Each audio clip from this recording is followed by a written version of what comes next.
बिहार में धड़ल्ले से चल रहा है बालू का अवैध खनन। सालाना 8,000 करोड़ रुपए के कारोबार पर है माफियाओं का राज।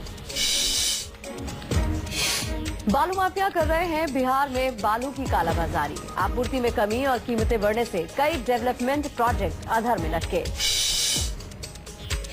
रिजर्व बैंक ऑफ इंडिया में होम लोन ग्राहकों को नहीं दी राहत। आने वाले समय में बढ़ सकता है ईएमआई का बोझ। और एक बार फिर विवादों में घिरने लगा है नोएडा एक्सटेंशन। किसान कर रहे हैं 10% डेवलप्ड जमीन की मांग। बिहार की नदियों से बालू का अवैध खनन लगातार जारी है। हाईकोर्ट की रोक को अनदेखा करते हुए रेत माफिया बालू की कालाबाजारी में लगे हुए हैं। इससे आम लोगों के साथ साथ डेवलपर्स को भी काफी परेशानियों का सामना करना पड़ रहा है। वहीं प्रशासन आंखों पर पट्टी बांधे सो रहा है। बिहार में बालू का अवैध खनन जारी। हाईकोर्ट के आदेशों की उड़ाई जा रही है धज्जियां। पुलिस प्रशासन बना हुआ है मूक। करोड़ों रुपए का हो रहा है अवैध कारोबार। जी हां, बिहार में बालू का अवैध खनन लगातार जारी है। जबकि खनन पर पटना हाईकोर्ट पहले ही रोक लगाने के आदेश राज्य सरकार को दे चुका है, लेकिन बिहार सरकार और पुलिस प्रशासन हाईकोर्ट के आदेशों के बावजूद बालू के अवैध खनन को रोकने में नाकाम नजर आ रहा है। ऐसा नहीं है कि बालू के अवैध खनन का खेल रात के अंधेरे में या बिहार की किसी एक नदी में किया जा रहा है। बिहार की लगभग सभी नदियों से बालू की चोरी धड़ल्ले से हो रही है और ये बालू एक दो नहीं बल्कि पुलिस के कई नाकों और बैरियरों को बेखौफ पार करती हुई एक से दूसरे स्थान तक पहुंचाई जा रही है। लेकिन प्रशासन इसे रोकने में असमर्थता दिखाते हुए केवल बहाना बनाने में लगा है। बालू खनन अभी तक पुराने संवेदक के द्वारा ही किया जा रहा है। प्रतिदिन की जो रॉयल्टी राशि है वो उनसे जमा करा ली जाती है और उसके आधार पर वो खनन कर रहे हैं। माननीय उच्चतम न्यायालय के द्वारा भी इस पर नई बंदोबस्ती पर संभवतः रोक लगाई गई है। तो बंदोबस्ती की कार्रवाई तो विभाग के स्तर से होती है। तो विभाग के स्तर से अभी पत्र हम लोगों को आया है कि बंदोबस्ती कार्रवाई पर रोक लगा हुआ है और पुराना जो कंसेशनर है, जो संवेदक है, वो प्रतिदिन का पैसा जमा करके उत्खनन का कार्य भी कर रहे हैं। तो सुना आपने, डीएम साहब किस तरह की दलील दे रहे हैं। इतना ही नहीं, जब हमने डीएम साहब से बालू खनन के नए नियमों के बारे में जानकारी देने को कहा तो डीएम साहब हमारे सवाल पर इधर उधर बगले झांकते नजर आए। इन्हें पता ही नहीं है कि बालू के खनन के लिए अब नए नियमों के तहत नए तरीके से टेंडर पास होने हैं। लेकिन जब तक नए टेंडर पास नहीं हो जाते तब तक किसी भी नदी से बालू का खनन करना पूरी तरह से प्रतिबंधित है। बिहार में बालू का सालाना कारोबार करीब 8,000 करोड़ रुपए का है।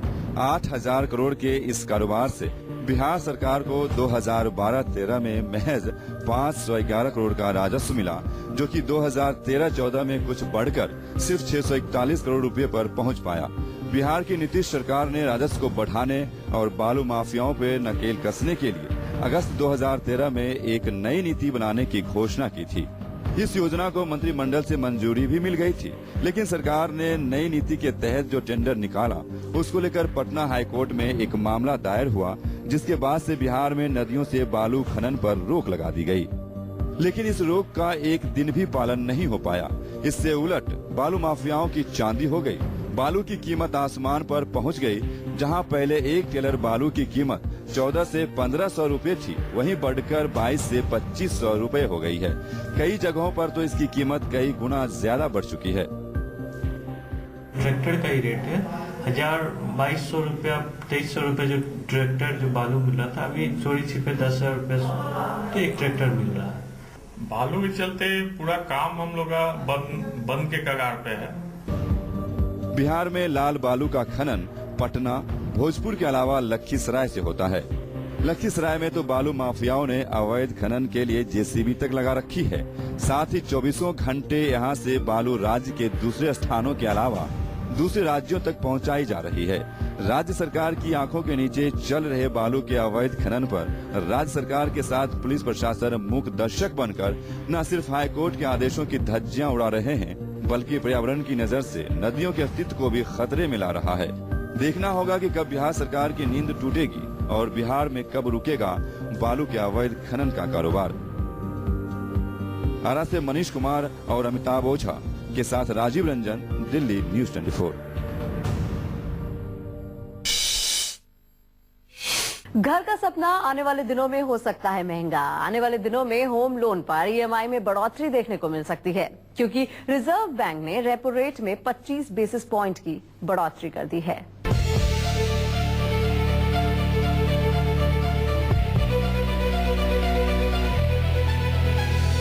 लोगों का घर का सपना पूरा नहीं हो पा रहा है और जो लोग घर बुक करा चुके हैं उन पर ईएमआई का बोझ बढ़ता ही जा रहा है। आने वाले दिनों में होम लोन पर ईएमआई में और बढ़ोतरी हो सकती है, क्योंकि आरबीआई रेपो रेट में 25 बेसिस पॉइंट की बढ़ोतरी करती है। The increase in the policy rate undertaken today is consistent with the guidance given in the mid-quarter review. Moreover, the Dr. Urjit Patel Committee has indicated a glide path for disinflation that sets an objective of below 8% CPI inflation by January 2015 and below 6% CPI inflation by January 2016. हालांकि महंगाई कम हुई है। दिसंबर महीने में retail महंगाई दर घटकर 10% से नीचे लुढ़क चुकी है। साथ ही होलसेल महंगाई दर में भी गिरावट दर्ज की गई है। होलसेल महंगाई दर लुढ़ककर 7% से नीचे पहुंच चुकी है। ऐसे में घर का सपना देख रहे लोगों और डेवलपर्स को रेपो रेट में कमी की उम्मीद थी, लेकिन उनकी उम्मीद पर पानी फिर गया है। ये तो हमारी आरबीआई या गवर्नमेंट से यही है कि आप जो है अपना हाउसिंग लोन का रेट ऑफ इंटरेस्ट जो है वो उसको कम करें, जिससे ज़्यादा से ज़्यादा लोग हाउसिंग खरीदें। अगर एक हाउसिंग इंडस्ट्री अच्छी चलती है तो ऑटोमेटिकली सारी इंडस्ट्री अच्छी। जानकारों का मानना है कि चुनावी साल है और ऐसे में भारतीय रिजर्व बैंक ग्रोथ के बदले महंगाई कम करने पर ज्यादा ध्यान दे रही है। लेकिन रिजर्व बैंक के गवर्नर आने वाले दिनों में ब्याज दरों में नरमी के संकेत दिए हैं।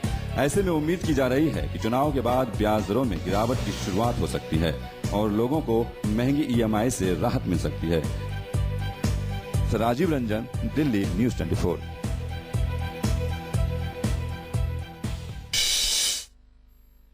और अब शुरू करते हैं सवाल जवाब का सिलसिला। आपके सवालों का जवाब देने के लिए हमारे साथ जुड़ चुके हैं विला रियल्टर्स के एमडी प्रमोद चौधरी जी। प्रमोद जी, बहुत बहुत स्वागत है आपका प्रॉपर्टी 24 में। Thank you. और सबसे पहला सवाल हमसे पूछ रहे हैं अभिषेक चौहान है दिल्ली से। क्या जानना चाहते हैं अभिषेक आप? मेरा सवाल यह है कि यमुना एक्सप्रेस वे पे किसान मुआवजे को लेकर परेशान हैं और अथॉरिटी की जमीन पे भी डटे हुए हैं। वो इस टाइम खाली नहीं कर रहे हैं वहां पे। ऐसे में वहां फ्लैट या प्लॉट बुक कराना उचित होगा कि नहीं? जी अभिषेक जी, अभी जो किसान और डेवलपमेंट अथॉरिटी के बीच में जो अभी ये वॉर चल रही है, ये कुछ मुआवजे को लेके है। एक्चुअल में यमुना एक्सप्रेस वे प्राधिकरण वाले जो किसान हैं वो भी 64% बढ़े हुए मुआवजे की डिमांड काफी समय से करते चले आ रहे हैं।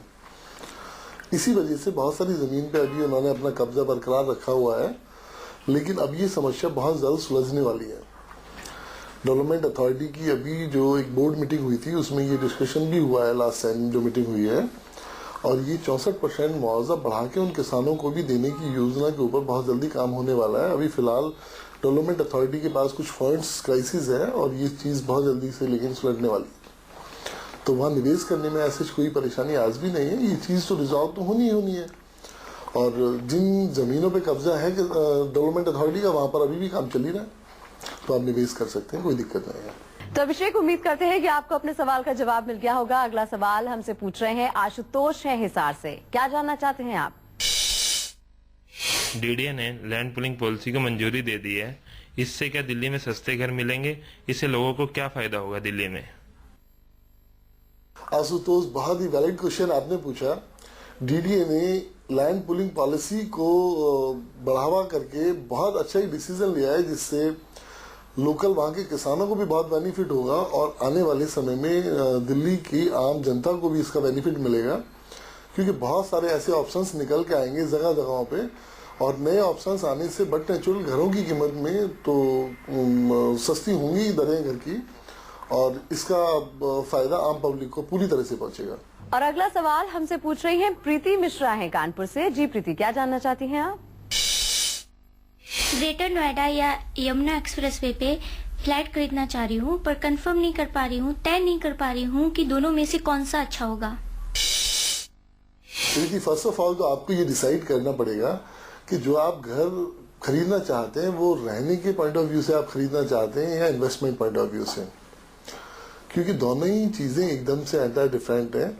यमुना एक्सप्रेस वे का जो एरिया है वो अपकमिंग डेवलप एरिया है और जो ग्रेटर नोएडा का एरिया है वो डेवलप्ड एरिया है। ग्रेटर नोएडा में आज भी तकरीबन 6 लाख लोगों की पॉपुलेशन है और वहाँ जो बेसिक फैसिलिटीज हैं जैसे कि शॉपिंग मॉल्स या hospitals, hotels, local shopping markets, ये सब अभी भी अवेलेबल है। तो अगर आप घर रहने के हिसाब से परचेज करना चाहते हैं तो बट नेचुरल आपको ग्रेटर नोएडा में ही ऑप्शन ढूंढना पड़ेगा। लेकिन अगर आप future investment point of view से देख रहे हैं तो यमुना एक्सप्रेस वे बहुत अच्छा विकल्प आपके लिए साबित होगा। तो प्रीति, उम्मीद करते हैं कि आपको अपना ऑप्शन मिल गया होगा। और एक ईमेल हमें भेजा है धीरज कुमार है पटना से। ये जानना चाहते हैं ग्रेटर नोएडा वेस्ट यानी कि नोएडा एक्सटेंशन में एक बार फिर किसानों की दखल बढ़ने लग गई है। ऐसे में इस क्षेत्र में निवेश करना कितना सुरक्षित है?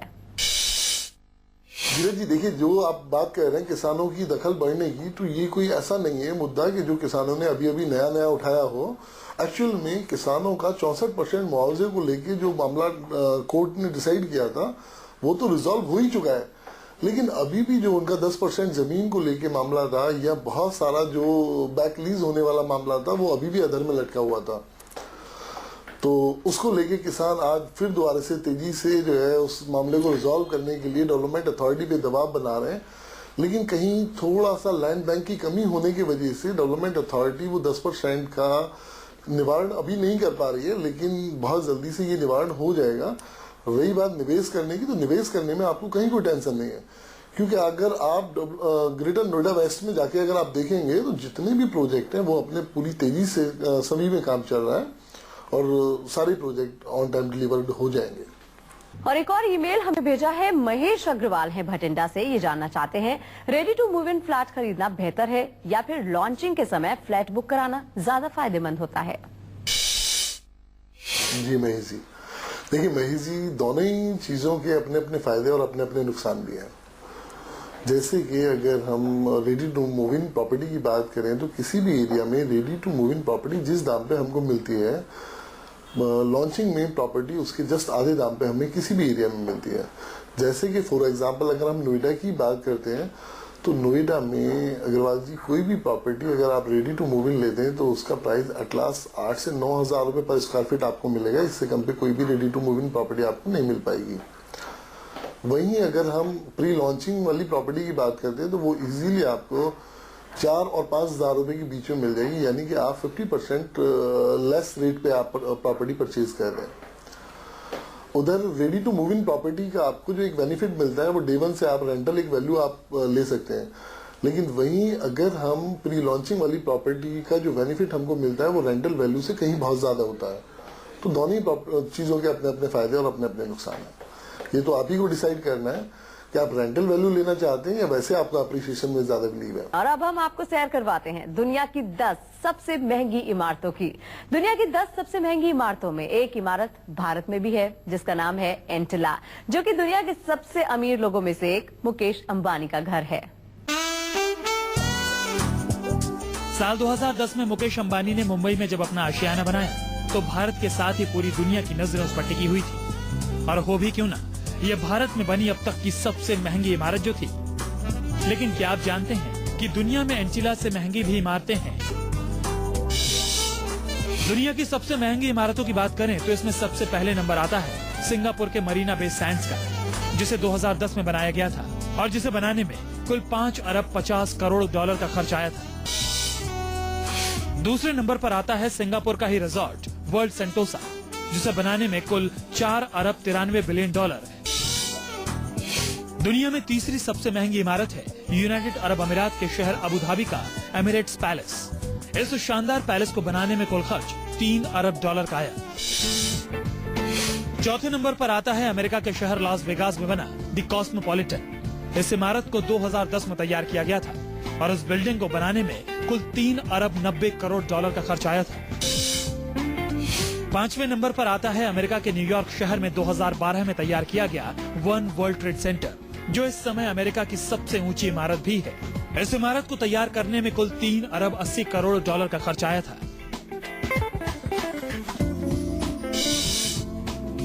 दुनिया में सबसे महंगी इमारतों में 6ठे नंबर पर है अमेरिका के ही लॉस वेगास शहर का वेन रिजॉर्ट। इस आलिशान रिजॉर्ट को 2005 में बनाया गया था और इसे बनाने में कुल 2 अरब 70 करोड़ डॉलर का खर्च आया। चीन के शहर मकाऊ में 2005 में तैयार किया गया वेनेटियन मकाऊ दुनिया की 7वीं सबसे महंगी इमारत है। साथ ही ये दुनिया का सबसे बड़ा कसिनो भी है। इस इमारत को तैयार करने में कुल 2 अरब 40 करोड़ डॉलर का खर्च आया था, यानी 2450 डॉलर प्रति वर्ग मीटर। 8वें स्थान पर है चीन के ही मकाऊ शहर में बना सिटी ऑफ ड्रीम्स और इसे बनाने में कुल 2 अरब 40 करोड़ डॉलर का खर्च आया था, यानी प्रति वर्ग मीटर कीमत है 7,797 डॉलर। इस बिल्डिंग को 2009 में तैयार किया गया था। मुकेश अंबानी का 2010 में मुंबई शहर में बना एंटिला दुनिया की सबसे महंगी इमारतों के लिस्ट में 9वें नंबर पर आता है। इस इमारत को बनाने में प्रति वर्ग मीटर 53,820 डॉलर का खर्च आया था। ये भारत में बनी सबसे महंगी इमारत भी है। इसे तैयार करने में कुल खर्च 2 अरब डॉलर आया था। अमेरिका के लॉस वेगास का बेलाजियो होटल और कसिनो दुनिया की 10वीं सबसे महंगी इमारत है। इस इमारत का निर्माण 1998 में किया गया था। इसे बनाने में प्रति वर्ग मीटर 3,588 डॉलर का खर्च आया था। यह आलीशान कसिनो लॉस वेगास का सबसे बड़ा कसिनो भी है। साथ ही इसे पूरी तरह तैयार करने में कुल 1 अरब 60 करोड़ डॉलर का खर्च आया था।